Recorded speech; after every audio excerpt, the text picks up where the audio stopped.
What is your life's blueprint? Whenever a building is constructed, you usually have an architect who draws a blueprint, and the blueprint serves as a pattern as the guide. And a building is not well erected without a good solid blueprint. Now each of you is in the process of building the structure of your lives, and the question is whether you have a proper, a solid, and a sound blueprint. I want to suggest some of the things that should begin in your life's blueprint.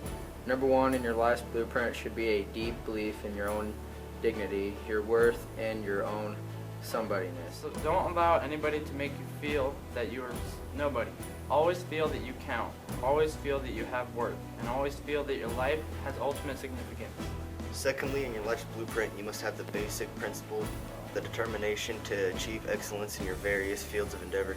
You're going to be deciding as the years unfold. What you will do in life, what your life's work will be. Set out to do it well.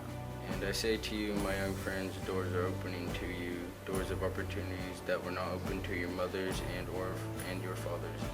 And the great challenge facing you is to be ready to face these doors as they open. Ralph Waldo Emerson, the greatest essayist, said in a lecture in 1871, "If a man can write a better book or preach a better sermon or make a better mousetrap than his neighbor, even if he builds his house in the woods, the world will make a beaten path to his door." This hasn't always been true, but it will become increasingly true, and so would urge you to study hard to burn the midnight oil.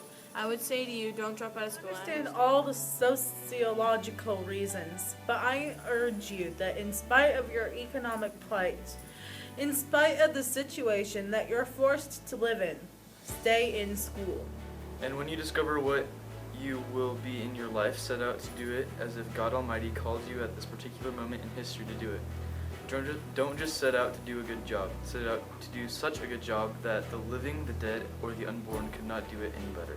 If it falls your lot to be a street sweeper, sweep streets like Michelangelo painted pictures, sweep streets like Beethoven composed music, sweep streets like Leontine Price sings before the Metropolitan Opera, sweep streets like Shakespeare wrote poetry.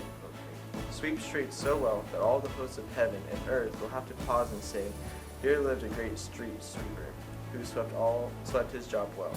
If you can't be a pine at the top of the hill, be a shrub in the valley. Be the best little shrub on the side.